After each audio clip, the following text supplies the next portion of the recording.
Blending performance with practicality, the new breed of V8 wagons offers more performance than ever.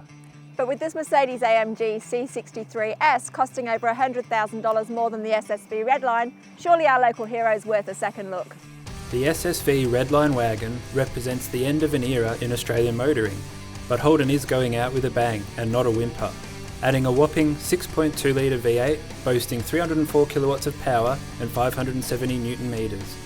Yet Mercedes has shrunk its own V8 to 4 litres and strapped on 2 turbos to deliver 375 kilowatts and 700 newton metres. It's a significant power increase over the Holden, but the SSV is just $58,000 compared to the Mercedes, which costs $157,000. We want to find out how those dollars translate in performance terms, so we've thrown the keys of each to V8 supercar driver Luke Holden. 3, 2, 1, go! Go!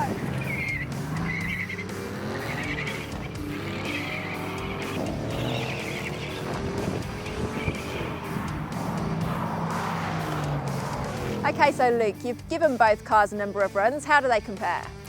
Yeah, look, you can definitely feel the extra torque in the Merc. Putting its power down is probably a little bit more challenging because it does have that extra torque, but once it starts to hook up in those taller gears, it really goes on with it. Having said that, the Commodore loved the sound, and it's not too far away in terms of performance. Okay, so if money wasn't an issue, which one would you choose if it was down to straight line performance? Definitely the Merc, unfortunately. As much as I'd love to say the homegrown Holden stuff, it is just that little bit slower. The V8s have shown what they're capable of on the drag strip, but not many of us are at the track on a weekly basis. So we're taking them on a country road loop to explore how they perform in the real world. The cabin of the Mercedes really does make you feel like you're in a supercar, and it's worth every dollar. Every drive feels like a special occasion. It really is a great car. In contrast, the Holden's interior is more accessible, with a less complex layout and more space.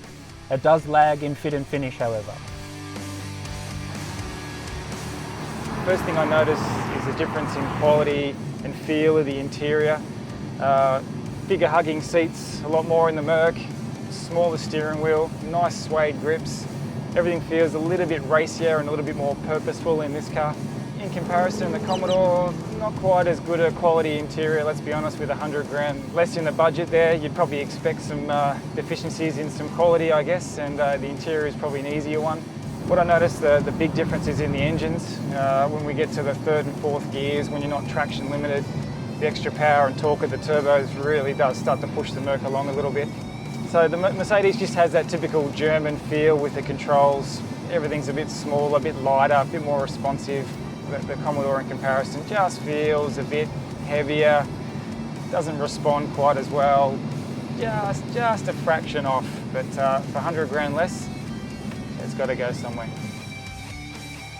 Okay, so guys, we've driven them both on track and on roads, but can we make a decision on whether you'd part with the 50 grand for the Commodore or whether you'd go the 160 for the Mercedes?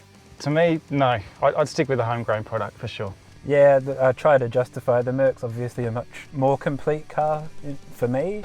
Similar to Luke, I want that firm response and the extra performance, but they've got a pretty good local product on the market now, and I think it would suit families better too. Yeah, well, maybe when Mercedes have got a similar kind of powered car for 50,000 grand, then we'll all be happy.